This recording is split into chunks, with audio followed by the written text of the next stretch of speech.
అంటే కత్తితో తరిమి తరిమి పొడిచి పొడిచి చంపేశారు.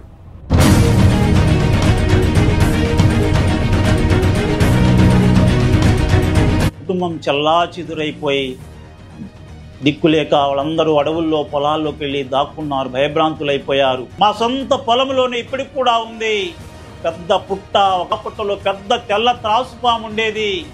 పూజించాను. కన్న తల్లికి కూడా భారమైపోతే ఆమె కూడా అన్నది, ఎందుకయ్యా ఈ రోత బ్రతుకు, వద్దు, అవసరం లేదు, లేచి వెళ్ళిపో, ఎక్కడికైనా వెళ్ళిపోయి బ్రతుకు, నీ చావేదో నొచ్చావు. మా ప్రాంతంలో, మా మండలంలో మావోయిస్టులు, నక్సలైట్లు చాలా తీవ్రంగా ఉండేవాళ్ళు. వాళ్ళ సంచారం ఉండేది.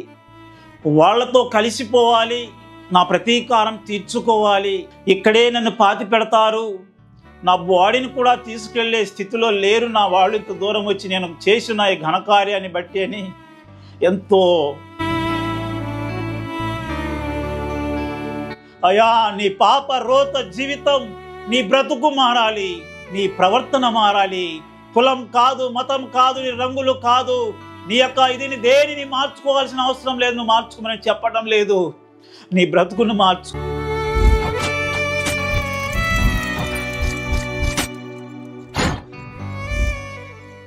Praise the lord. నేను మీ తమ్ముడు జోషిని.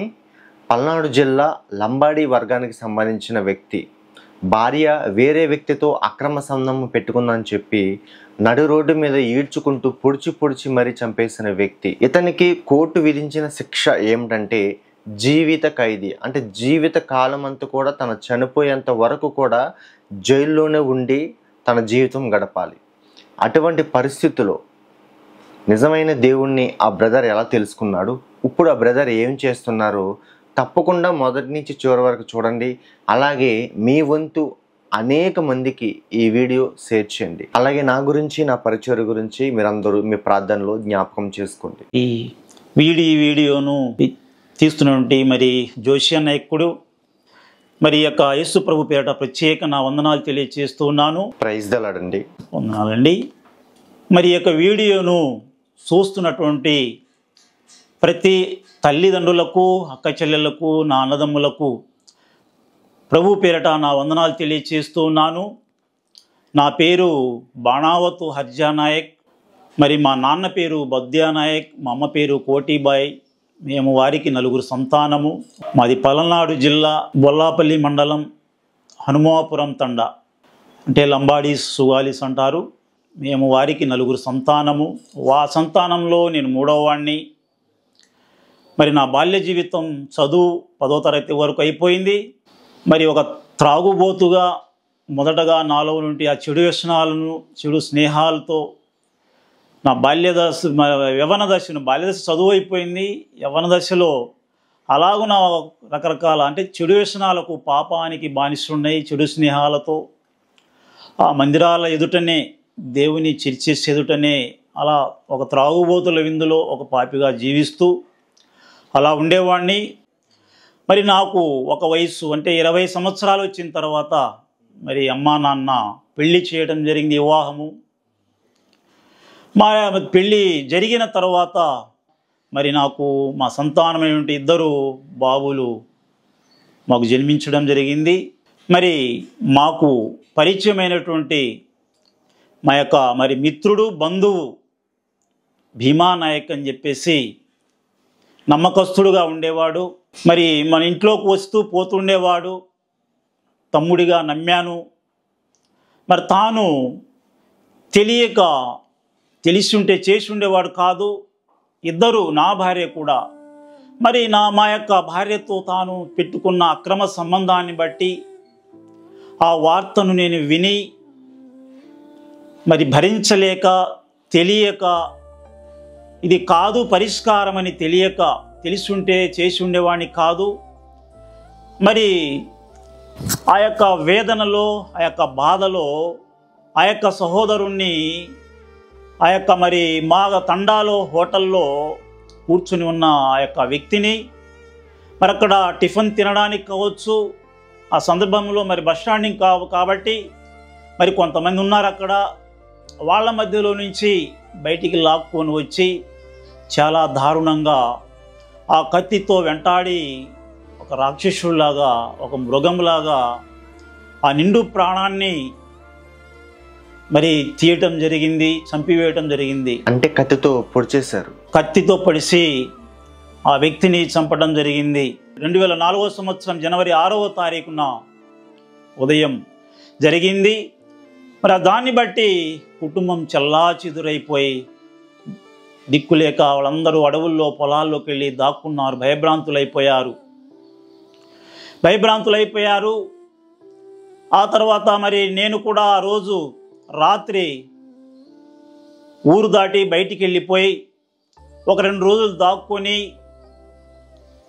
ఆ తర్వాత మరి మా నాన్న, మా వాళ్ళు, మా పెద్దన్నయ్య వాళ్ళు ఎంతగానో వాళ్ళు నిద్ర లేకున్నా ఆకలితో అలమటిస్తూ కూడా అలాంటి నేరం నేను చేసినప్పటికీ కూడా మరి తండ్రి, మరి అన్న వాళ్ళు ఇద్దరు కూడా నన్ను ఎత్తుక్కుంటూ వచ్చి నాకు ధైర్యం చెప్పి, జరగాల్సింది జరిగిపోయింది, చేయరాని ఘోరం చేశావు, అది కరెక్ట్ కాదు అని ఏడుస్తూ వాళ్ళు వెళ్ళిపోయారు. తర్వాత 4-5 రోజుల తర్వాత ఇంకా నన్ను అవకాశం లేదు. మరి మా నాన్న, మా అన్నయ్య గారు వాళ్ళు తీసుకెళ్ళి పోలీస్ స్టేషన్కి తీసుకెళ్ళి సిఐ గారి ఆఫీసులో నన్ను అక్కడ ఆయనకు హ్యాండ్ ఓవర్ చేశారు. అంటే మా కుటుంబం మీద వస్తున్న ఒత్తిడిని బట్టి ఆ బాధ వాళ్ళు భరించలేక, నాకంటే పెద్ద ఆయన రెండో అన్నయ్య నేనే కనుక జైలుకి వెళ్ళాల్సి వస్తే నేను పురుగుల మందు విషం తాగి చచ్చిపోతాను, కానీ నేను జైలుకు అక్కడ దాకా నేను వెళ్ళను అని చెప్పేసి చెప్పటం విన్నాను. అలాగే నేను ఆ మాటకు కూడా భయపడి ఎంతో బాధతో లొంగిపోయి వాళ్ళ దగ్గర ఉండటం జరిగింది. మరి మీ భార్య విషయం ఏంటండి? ఆ గొడవ జరిగింది, ఇంకా అలా హత్య జరిగింది. ఆ రోజు ఆమె భయపడి పారిపోవడం జరిగింది. ఆమెకు కన్న తల్లిదండ్రులు ఎవరు లేరు, తోడబుట్టిన వాళ్ళు కూడా ఎవరు లేరు.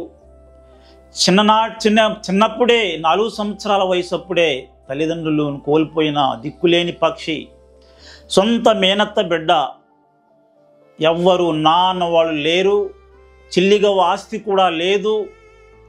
మరి మేనమామ కొడుకులమైన మరి మనము చేసుకోకపోతే ఎవరు చేసుకుంటారు ఆ దిక్కులేని పక్షిని అని చెప్పేసి కొందరు పెద్దలు చెప్పినప్పుడు దేనిని ఆశించకుండా, ఆ అందాన్ని కానీ లోక సంబంధమైన ఆస్తులు కానీ ఆశించకుండా, తన అడ్రస్సే తెలియని స్థితిలో ఉన్నప్పుడు ఆమెను నేను తల వంచి, తల్లిదండ్రులు వద్దు అన్నా కూడా ఇష్టం లేని వివాహం నేను తల వంచి కొంతమంది పెద్దవాళ్ళు చెప్పిన మాటకు లోబడి వివాహం చేసుకోవడం జరిగింది.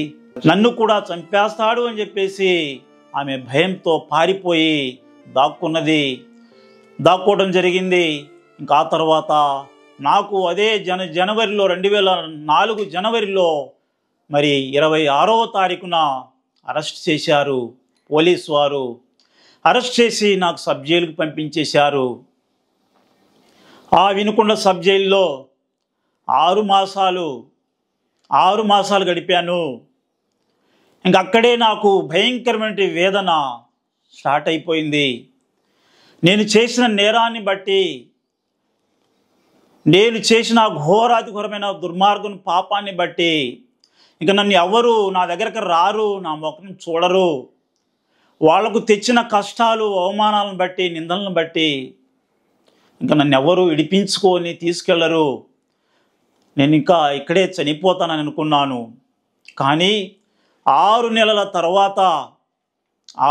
తర్వాత ఒక రోజున ఒక వార్త, భోజనాలు చేసే టైంలో సాయంత్రం పూట, అయ్యా నీకు బెయిల్ వచ్చింది అని అన్నప్పుడు ఎంతగానో కొంత ఉరట వచ్చి మరి దేవుని యొక్క దీన్ని బట్టి బయటికి వచ్చాను. మరి యొక్క 2004లో జూన్ నెలలో బయటికి వచ్చాను బెయిల్ మీద. అక్కడి నుండి నేను మరి ఆ పాపపు తలంపులోనే ఉన్నాను కాబట్టి, ఆ లోకంతోనే జీవిస్తున్నాను కాబట్టి, మరి ఇంటికి వెళ్ళిన తర్వాత తల్లిదండ్రులు, వారికి నేను తెచ్చిన అవమానాలు, కష్టాలు, 5 ఎకరాల పొలం అమ్మేశారు నేను చేసిన నిధిని బట్టి. ఎడ్లు, వ్యవసాయం అంతా కూడా కోల్పోయారు. వాళ్ళు సమాజంలో తల ఎత్తుకోలేక నిందతో, అవమానంతో ఆత్మహత్యలు చేసుకునే పరిస్థితికి తెచ్చాను వాళ్ళకు కూడా. అలాంటి స్థితిలో నేను బెయిల్ మీద నుంచి బయటికి ఇంటికి వెళ్ళినప్పుడు కన్న తల్లికి కూడా భారమైపోతే ఆమె కూడా అన్నది, ఎందుకయ్యా ఈ రోత బ్రతుకు, చనిపోతే పోద్ది కదా ఒక రోజుతోనే. తమ్ముడు, చిన్న తమ్ముడు నాకంటే చిన్నాయన, వద్దు అవసరం లేదు, లేచి వెళ్ళిపో, ఎక్కడికైనా వెళ్ళిపోయి బ్రతుకు, నీ చావేదో నువ్వు చావు. అలాంటి స్థితిలో రెండో రోజు 3 రోజులు ఉండి ఎటు వెళ్ళాలో తెలియక, ఎవరి దగ్గరికి వెళ్ళాలో తెలియక, ఎవరు ఆశ్రమిస్తారో తెలియక నేను చేసిన ఆ నేరాన్ని బట్టి 4 రోజుల తర్వాత లేచి ఎవ్వరు పలకడం లేదు. చిలకలూరిపేట వెళ్ళాను. మా చెల్లి ఉంటే, పెదనాన్న కూతురు, వాళ్ళ దగ్గరికి వెళ్ళి 1 రోజు ఆశ్రమిస్తే ఏదైనా తర్వాత అక్కడ ఏదైనా పని చూసుకొని బ్రతకొచ్చు అనుకొని చెల్లి ఇంటికి వెళ్ళాను. కానీ బావా చెల్లి ఇద్దరున్నారు ఇంట్లో, వాళ్ళకు చిన్న పిల్లలు, 2 పిల్లలున్నారు. అప్పుడు నన్ను చూసి బావగారు ఇంట్లో నుంచి బయటికి వెళ్ళిపోయాడు పలకరించకుండా. చెల్లి ఇంట్లో ఉంది, ఆకలేస్తుంది, ఎంతో బాగా ఆకలేస్తుంది, కడుపు మంట, దప్పికేస్తుంది. బావగారు బయటికి వెళ్ళిపోయారు. చెల్లెలేమో ఆ చిన్నపిల్లల మీద పెట్టి తిడతా ఉంది, మీ నాన్న ఇంట్లో ఏం పెట్టిపోలేదు మీకు తినడానికి, నేనేం పెట్టాలి మీకు, ఎలా ఏం చేయాలి అని. ఎందుకు వచ్చాడా మా ఇంటికి ఈ నరహంతకుడు అని చెప్పేసి బాధతోనో ఏమో కానీ పిల్లల మీద పెట్టి నన్ను అన్న మాటలు ఎంతో బాధించి, కనీసం అన్నయ్య నీళ్లు తాగమని కూడా 1 గ్లాసు మంచినీళ్ళు కూడా ఇవ్వలేదు. రక్త సంబంధులు, ఆకలేస్తుంది, జోబులో 5 రూపాయలు మాత్రమే ఉన్నాయి. నేను అర్థం చేసుకోగలిగాను. లేచి మళ్ళీ తాను బాధపడకూడదని మా చెల్లి, అమ్మా ఇప్పుడే మరలా వస్తాను, బయటికి వెళ్ళి వస్తానని చెప్పేసి లేచి వెళ్ళిపోయాను. బయటికి వెళ్ళి రోడ్డు మీద హోటల్ ముందు 5 రూపాయలకి, అప్పట్లో ఆ 2004లో 2-3 పునుగులు ఇస్తే అవి తిని వాళ్ళ దగ్గర నీళ్లు తాగి మరలా కన్నీటితో నర్సరావుపేట బస్టాండ్కి వెళ్ళిపోయాను. చిలకలూరిపేటలో వెళ్ళిపోయి ఇంకలాగున్న నా జీవితం. అక్కడి నుంచి ఎక్కడ ఆశ్రయం దొరకకపోతే, ఎవరు చెరదీయకపోతే నర్సరావుపేట వెళ్ళి ఆకలి దప్పులతో చాలా రోజులు అలమటించాను. కానీ 10-15 రోజులు ఎంతో ఏడ్చుకుంటూ, ఆ తర్వాత ఒక బార్ అండ్ రెస్టారెంట్లో పని మాట్లాడుకొని, పని కుదిరించుకొని, ఆ 2004 మా సంవత్సరం నుండి బెయిల్ మీద నుంచి బయటకు వచ్చిన తర్వాత 2007 డిసెంబరు వరకు కూడా ఆ నర్సరావుపేటలోనే ఉంటూ, ఆ పని చేసుకుంటూ, త్రాగుడుకు బానిసనైపోయి, అప్పుడు ఇంకా నాలో క్రూరత్వం, కసి, కక్ష ఇంకా పెరిగిపోతూ ఉంది. నన్ను, నా కుటుంబాన్ని బాధించిన వాళ్ళని, కష్టపెట్టిన, ఇబ్బంది పెట్టిన వాళ్ళని, అప్పట్లో 2004కు ముందు 4 వరకు కూడా మా ప్రాంతంలో, మా మండలంలో మావోయిస్టులు, నక్సలైట్లు చాలా తీవ్రంగా ఉండేవాళ్ళు. వాళ్ళ సంచారం ఉండేది. వాళ్ళతో కలిసిపోవాలి, వాళ్ళలో కలవాలి, నా ప్రతీకారం తీర్చుకోవాలి అనేటువంటిది దురుద్దేశంతో, చెడు ఆలోచనతో, కసితో అనేక కుటుంబాలు నాశనం చేయాలి దురాలోచనతో జీవిస్తూ ఉన్నప్పుడు, అలాంటి నా యొక్క బ్రతుకులో మరలా వాయిదాలకు వెళ్ళక మరలా అరెస్ట్ అయి నర్సరావుపేట సబ్ జైల్లో ఉన్నప్పుడు నా హృదయాన్ని కలిచివేసిన విషయాలు, నా బ్రతుకులో జీవితంలో మరిచిపోలేని విషయాలు.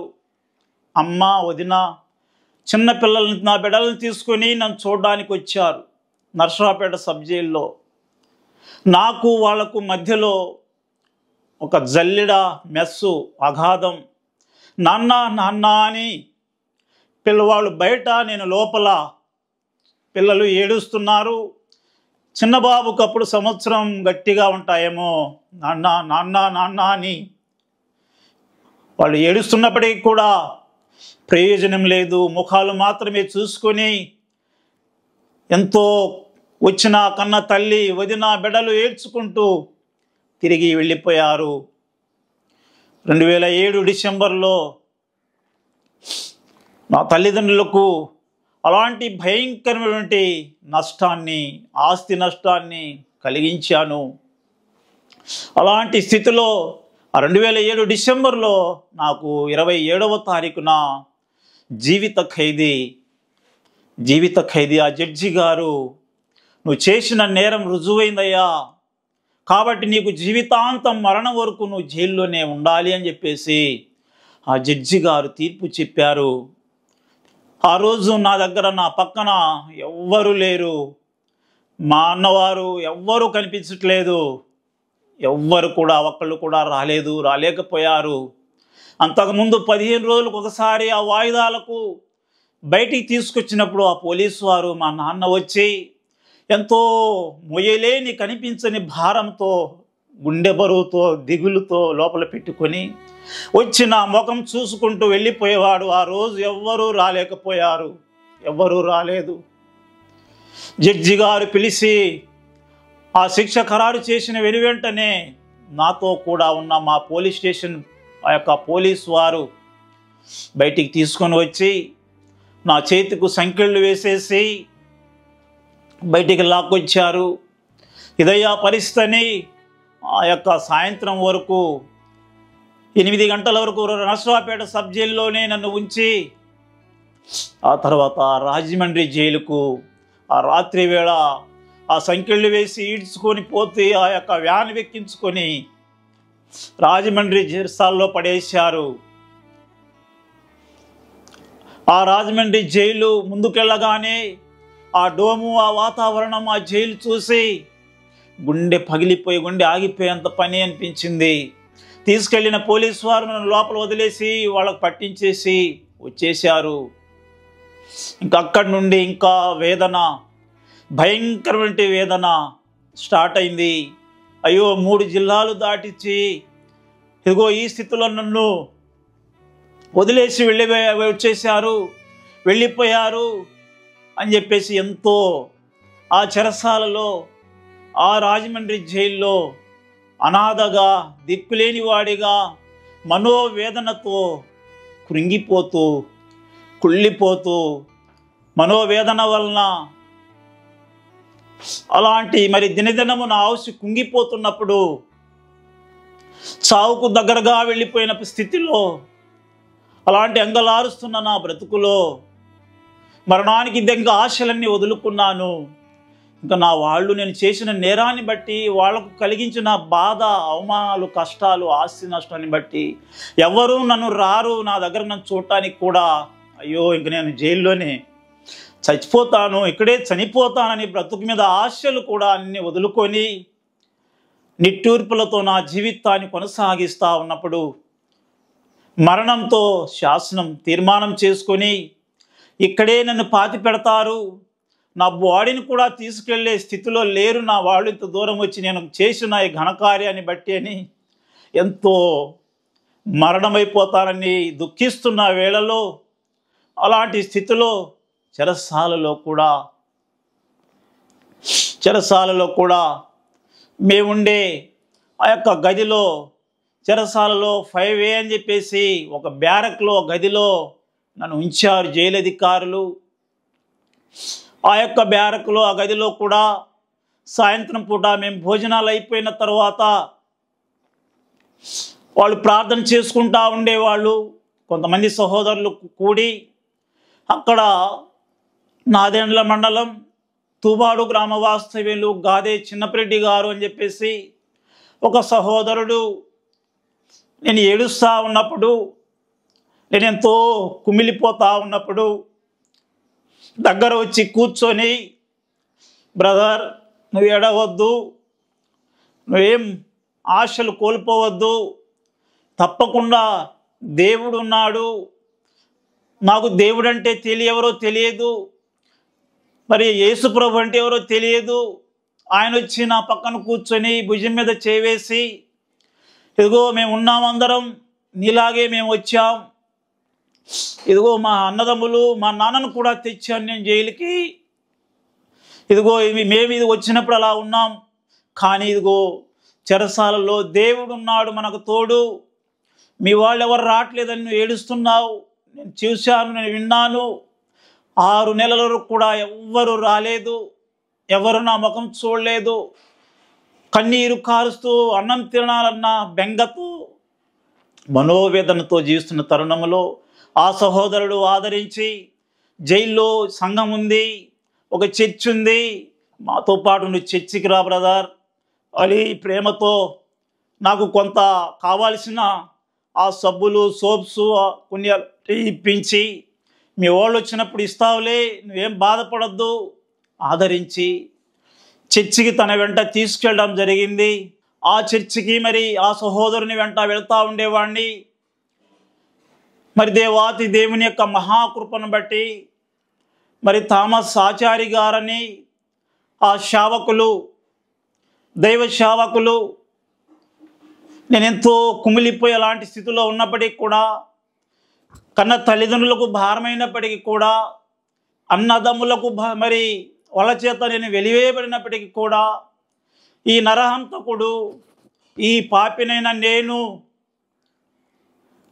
దేవాతి దేవుని యొక్క ఇదిని బట్టి ఆ చెరసాలలో దైవ సేవకులు థామస్ ఆచారి గారి చేత ఆయన మొదటి మాటలు, నేను విన్న మాటలు, ఆ మొదటి ప్రసంగంలో ఆయన మాట్లాడుతూ ఉన్నప్పుడు, హోషేయ గ్రంథము 14వ అధ్యాయం 1వ వచనం, దేవాతి దేవుడు మాట్లాడుతూ ఉన్నప్పుడు, ఇదిగో అవును నువ్వు చేసిన పాపాన్ని బట్టి ఇదిగో నీకు ఈ స్థితి కలిగింది, ఇదిగో నువ్వు ఇలా దూరం అయిపోయావు, నీ యొక్క భార్య బిడ్డలను గచ్చి దిగులుతో తల్లిదండ్రులతో మీద బెంగతో అనాథనైపోయాను, చనిపోతానని ఏడుస్తున్నావు.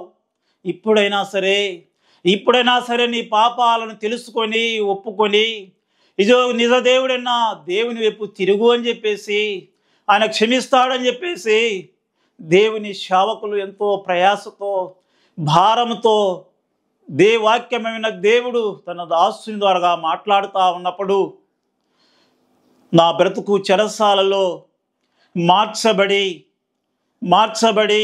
ఆ 2008లో ఫిబ్రవరి నుంచి క్రమంగా ఆ సహోదరులతో పాటు చర్చికి వెళ్ళటం ప్రారంభించాను. అక్కడి నుండి దేవాది దేవుడు ఎంతో తన మహాకృప చేత, ఆయన ప్రేమ చేత, అవును ఈ యొక్క మానసిక వేదన, లోక సంబంధమైన దుఃఖము మరణానికి త్రోవ తీస్తుందని దేవుడు చెప్పాడు. నిజంగా 100% నేను చనిపోయి మన్నైపోవాలి జైల్లో, కానీ దేవుని వాక్యము చేత ఆ యొక్క వాక్యాన్ని మరి మాకు ప్రకటించే వాళ్ళు కావాలి, వాళ్ళు తెలియచేసే వాళ్ళు కావాలి. జైల్లో ఉన్న ఖైదీలమైన మా దగ్గర ఏం ఆశించకుండా, మా దగ్గర ఏముంటుంది, ఆదివారం ప్రతి ఆదివారం ఎక్కడున్నా, ఎంత దూరంలో ఉన్నా ప్రయాసతో, రోమాపత్రికలో 15వ అధ్యాయం 21వ వచనంలో ఉంటుంది, అలాగున్న ఆయన గూర్చిన సమాచారం తెలియని వారికి, వినని వారికి ప్రకటించాలనే ఆశతో, భారంతో దైవ సేవకులు థామస్ ఆచారి గారు వచ్చి దేవుని సువార్తను మోసుకొని వచ్చి ప్రకటించుట వలన అజ్ఞానంతో చీకటిలో జీవిస్తున్న నా బ్రతుకు, అంధకారం అయిపోయిన నా బ్రతుకు, కనులుండి గుడ్డివాడిగా ఉన్న నా బ్రతుకుని వాక్యము వెల్లడి అగడుతోడనే నా బ్రతుకులో వెలుగు, ఆ జీవాన్ని చూసి ఆ జ్ఞానాన్ని పొందుకొని మారు మనసు పొంది 9 మరి నేను ఆ 2008 డిసెంబర్ కల్లా చనిపోవాలని తీర్మానం చేసుకున్న నా బ్రతుకులో 1 సంవత్సరానికే, కానీ దేవాది దేవుని యొక్క మహాకృపను బట్టి, ఆ యొక్క దైవదాసుని యొక్క ప్రయాసను బట్టి నేను 9 సంవత్సరాలు జైల్లో ఉన్నా కూడా దేవుడిని ఎంతగానో ఆయుష్నిచ్చి, ఆరోగ్యాన్నిచ్చి, మారు మనసునిచ్చి, కాచి కాపాడి నా బ్రతుకును మార్చి, అవును నేను ఎవరికి పనికి రానివాడనని లోకం వేరు చేసి వెలివేసినా కూడా, చంపాలనుకున్నా కూడా, కుటుంబానికి, కన్నవారికి అందరికీ భారమైనా కూడా దేవుడు, వాక్యమైన దేవుడు, చెరసాలలో ఎవరు చూడటానికి ఎవరు వస్తారు మా కోసం ఏడ్చాను. కానీ ఎవరు రాకపోయినా దేవుడై, మరి వాక్యమైన దేవుడు, శాశ్వతమైన ప్రేమతో నన్ను ప్రేమించిన దేవుడు తన దాసుని ద్వారాగా జైల్లోకి వచ్చి నన్ను పరామర్శించి నాతో మాట్లాడి నా బ్రతుకును మార్చి నన్ను బ్రతికించి 9 సంవత్సరాలు కూడా ఏ కీడు పాడును ఆశించకుండా పోషించి వాగ్దానం చేసిన దేవుడు. దేవుని యొక్క చెరసాలలోనే నా రూములో దర్శనం చూడగలిగాను. దర్శనాన్ని ప్రార్థిస్తూ ఉన్నప్పుడు ఉపవాస దినాల్లో, అన్నయ్య కనీసం మరి 70 మంది ఉన్నారు, నువ్వు మరి సంఘాన్ని నడిపించాలని ఆ సంఘంలో అనేక మంది సహోదరులు అంటున్నప్పుడు నాకు బైబిల్ పూర్తిగా చదవలేదు, నాకేం తెలియదు, అయ్యా ఇది పెద్ద భారమైన పని నా వల్ల కాదు అన్నప్పుడు, లేదన్నయ్యా నువ్వు రావాలి, నువ్వే నడిపించాలి అన్నప్పుడు విజయవర్ధన్ గారని సంఘ పెద్ద ఆయన కూడా మాట్లాడినప్పుడు, ఒకరోజు ప్రార్థన చేసుకుంటా ఉన్నప్పుడు జైల్లో ఆ దిమ్మి మీద మోకరించి కన్నీటితో ప్రార్థన చేసుకుంటా ఉన్నాను. తెల్లవారుజామున లేచి దేవాతి దేవుడు, అప్పుడు 3:30 దాటిపోతా ఉంది సమయము, దేవుడు దర్శించి నా మీద ఒక పెద్ద మట్టి కుండ నిండా నీరును నింపి బరువైన బరువును నా నెత్తి మీద పెట్టి, నువ్వు పైకి లేచి నిలబడు అని చెప్పేసి మాట్లాడుతూ ఉన్నాడు. అయ్యా ఇది చాలా బరువుగా ఉంది, నేను మోయలేను, నా వల్ల కాదు అని ప్రార్థిస్తూ ఉన్నప్పుడు దేవుడు, లేదు నేనున్నాను, నీకెందుకు నువ్వు భయపడొద్దు, నువ్వు లేచి నిలబడు, నేను నీతో ఉన్నాను ఉంటానని చెప్పేసి వాగ్దానం చేసి మాట్లాడిన దేవుడు. అలాగున నా బ్రతుకులో దేవుడు చెరసాల్లో కూడా తన సాక్షిగా నన్ను నిలబెట్టి వాడుకొని మరణం వరకు జైల్లోనే ఉండాలి అని లోక సంబంధమైన తీర్పు ఇస్తే, నా దేవుడు, నేను నమ్ముకున్న దేవుడు 9 సంవత్సరాలకే నాకు విడుదలనిచ్చి బయటికి తీసుకొని వచ్చి ఈ రాటికి కూడా బ్రతుకుని ఆయుష్ని పొడిగించి, ఇదిగో దేవుని మహాకృప చేత వాగ్దానం చేశాడు. ఇదిగో బయటికి తీసుకొని వచ్చి కూడా ఆయన చిత్తము నాతో మాట్లాడిన దేవుడు. యెషయా గ్రంథం 42వ అధ్యాయం 6-7 వచనాల ప్రకారము నా తండ్రి నా దేవుని చిత్తాన్ని గ్రహించి, ఇహలోక సంబంధమైన ఈ మరణం కొరకు ఒకప్పుడు ఏడ్చాను, కానీ అది కాదు నా దేవుని చిత్తము, నా తండ్రి చిత్తము బ్రతుకుట. అవును, ఆ పౌలు భక్తుడు సెలవిచ్చిన రీతిగా నా దేవుడు నా జీవితంలో చేసిన మేలును బట్టి, గొప్ప యొక్క ఉపకారాన్ని బట్టి మరణంని తప్పించి ఈనాటికి కూడా ఏ అనారోగ్యం లేకుండా కాచి కాపాడి ఎంతో ఆయన వాగ్దానం చేశాడు నా దేవుడు. పెంట కుప్పల మీద నిన్ను లేవనెత్తి, నువ్వు ఏడవద్దు నా కుమారుడా, నేను దీనులను లేవనెత్తి నేను అధికారులతోనూ ఘనులతోనూ ప్రధానులతో కూర్చుండబెడతానని వాగ్దానం చేసిన దేవుడు ఒక్కొక్కటి నా బ్రతుకులో నెరవేరుస్తా వస్తా ఉన్నాడు. కత్తి పట్టుకున్న ఈ పాపి చేతికి, ఈ నరాంతకుని చేతికి నా దేవుడు ఇదిగో బలమైన అలాంటి ఆయుధాన్ని, మనిషిని బ్రతికించే ఆయుధాన్ని, పరిశుద్ధ గ్రంథాన్ని నా చేతికి ఇచ్చి, నిన్ను ఇదిగో అన్యజనుల విట వెలుగుగా నిన్ను ఉంచున్నా, నేను పేరు పెట్టి పిలిచి నీ చేయి నేను పట్టుకొని ఉన్నాను మాట్లాడిన దేవుడు. ఆయన చిత్తాన్ని నెరవేర్చుటకు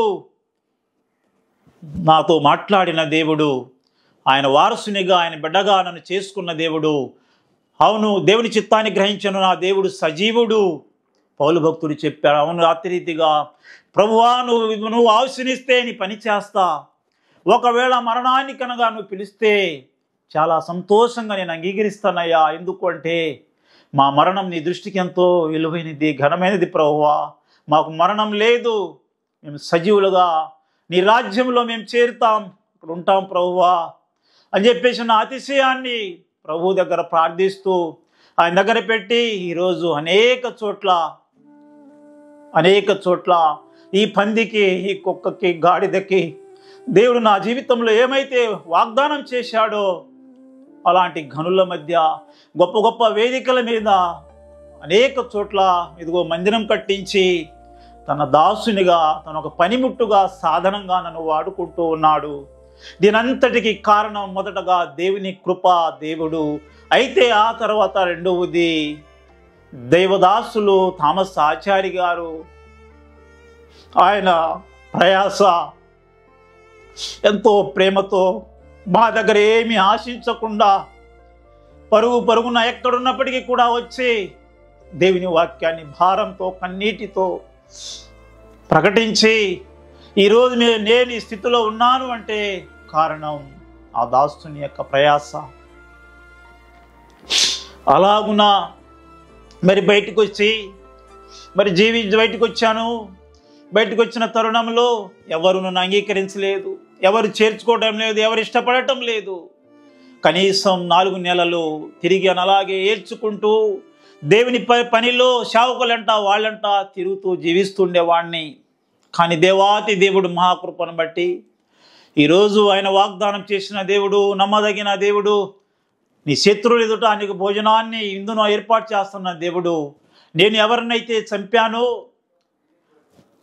నా యొక్క దేవుడు నా బ్రతుకులో జీవితంలో తెచ్చిన మార్పును బట్టి నేను ఒకటే చెప్తా ఉండేవాడిని, సాక్ష్యం చెప్పిన ప్రతి చోట వాళ్ళ బిడ్డగా జీవిస్తాను. దేవుడు నాకు ఆయుష్నిస్తే, వాళ్ళు క్షమించగలిగితే, ఆ మనస్సు వాళ్ళకు దేవుడు ఇస్తే నా బ్రతుకు జనమంతా వాళ్ళకు ఒక బిడ్డగా, తల్లిదండ్రులుగా భావించి వాళ్ళని పోషిస్తానని చెప్తూ ఉండేవాడిని. ఈరోజు వాళ్ళ మనసును కూడా దేవుడు మార్చాడు. నా శత్రులు, నా గ్రామస్తులు ఎవరైతే ఉమ్మివేశారో, చంపాలనుకున్నారో, వెలివేశారో వాళ్ళ ఎదుట ఈరోజు నన్ను వాళ్ళ బిడ్డగా స్వీకరిస్తున్నారు, ఆహ్వానిస్తున్నారు, పిలుస్తున్నారు, చేర్చుకున్నారుగా ఆదరించబడతా ఉన్నాను. దేవుని యొక్క కృప.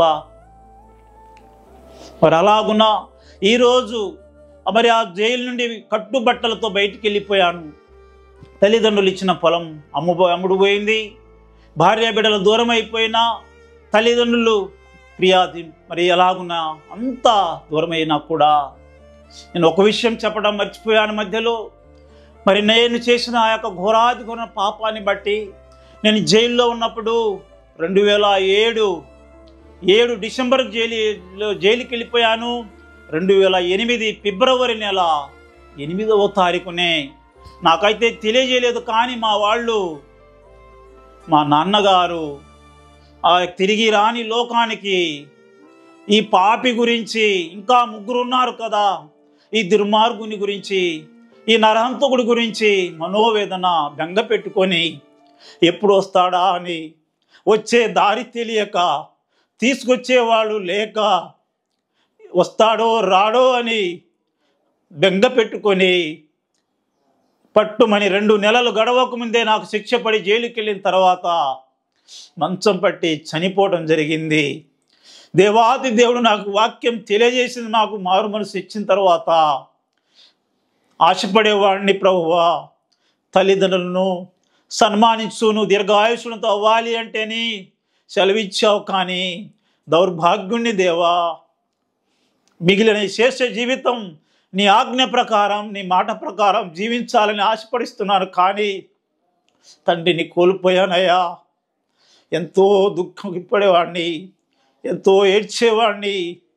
దేవుడు నా జీవితంలో చేసిన ఉపకారాన్ని బట్టి ఇదిగో తల్లిని బయటికి వెళ్ళిన తర్వాత 10-15 సంవత్సరాలు పోషిస్తూ ఆదరిస్తూ తల్లిని ఎంతగానో ప్రేమతో చూచుకున్నాను. తల్లి కూడా దేవుని పిలుపునందుకొని వెళ్ళిపోయింది. తల్లిదండ్రులు వెళ్ళిపోయారు, అన్నదమ్ములు దూరం అయిపోయారు, కన్నబిడ్డలు, భార్య ఇప్పటికి కూడా దూరంగా ఉన్నప్పటికీ కూడా నా దేవుడు నన్ను ఇహలోకమైన ప్రియ సంబంధమైన బలహీనుడను అలాంటి ఆలోచనలు కలిగి ఉన్నప్పటికీ, ఏమీ లేకపోయినా, సమస్తం కోల్పోయినా నా బ్రతుకులో దేవుడు ఈరోజు నన్ను దేహి అని అడుక్కునే స్థితిలో ఉంచలేదు. కానీ ఈరోజు తలగా ఉంచాడు. ఆయన పాత్రగా వాడుకుంటున్నాడు. నన్ను ఎంతగానో ఘనంగా దేవుడు ఈరోజు ఉంచాడు. అందుకు నేను ఎంతగానో రుణస్థుడను. నా జీవితాంతం వరకు కూడా దేవుడు సెలవిచ్చినదిగా నా సాక్షిగా నేను ఉండాలనేటువంటిదే ఆశిస్తూ ఉన్నాను. కనుక నేను చివరిగా కోరుకునేది, ఆశించేది ఏమిటి అంటే,